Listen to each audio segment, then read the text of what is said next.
सीमा मित्तल जी का प्रश्न है, आपने YouTube के द्वारा कमेंट बॉक्स में लिखा है।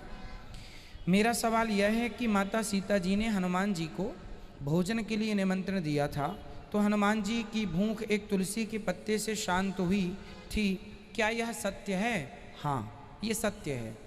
एक्चुअली होता क्या है, माता सीता, ये बात हनुमान जी को जोड़ दी गई है, पर यह बात सत्य में आखिर भगवान श्री कृष्ण और सत्यभामा की कथा है। कथा ऐसी है कि एक बार माता सत्यभामा, जो भगवान श्री कृष्ण की तीसरे नंबर की पत्नी है, क्या नाम है?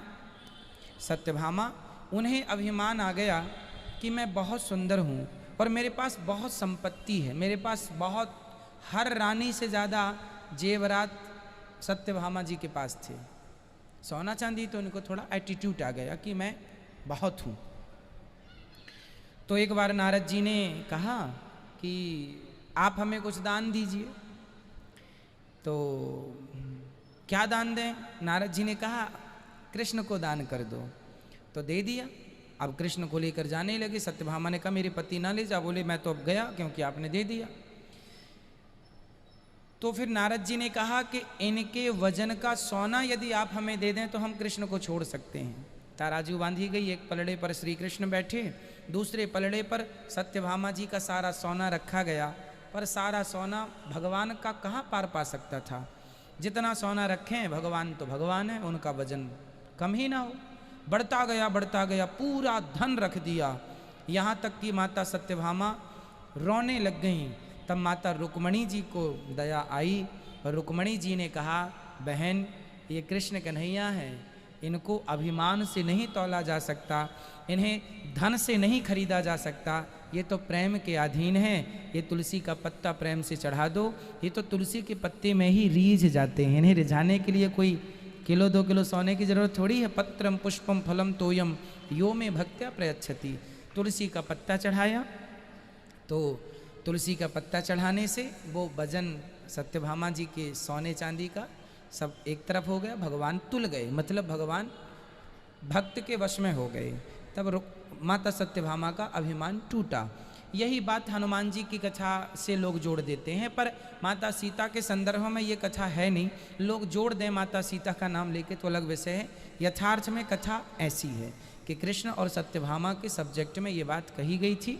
अब हनुमान जी और सीता जी के संदर्भ में आप नाम हटा के वहाँ सत्यभामा की जगह सीता का नाम ले लीजिए, कृष्ण की जगह राम ले लीजिए, हनुमान जी नारद जी की जगह हनुमान जी ले लीजिए, तो बात पूरी ज्यों की त्यों हो जाएगी। पर वो कथा यहाँ की है जो लिखित में है।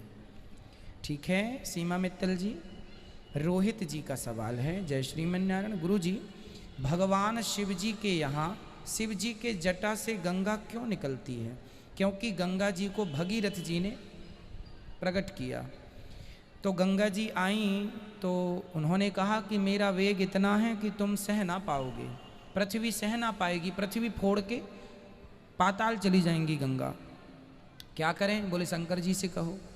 तब शंकर जी को प्रसन्न किया भागीरथ जी ने, और गंगा जब ब्रह्मा जी के कमंडल से निकली, जो कि भगवान का चरणोदक है, तो उस गंगा के जल को सबसे पहले भगवान शिव ने अपनी जटाओं में रखा और फिर थोड़ी सी धार छोड़ी, और फिर वो गंगा आज हमारे बीच में है।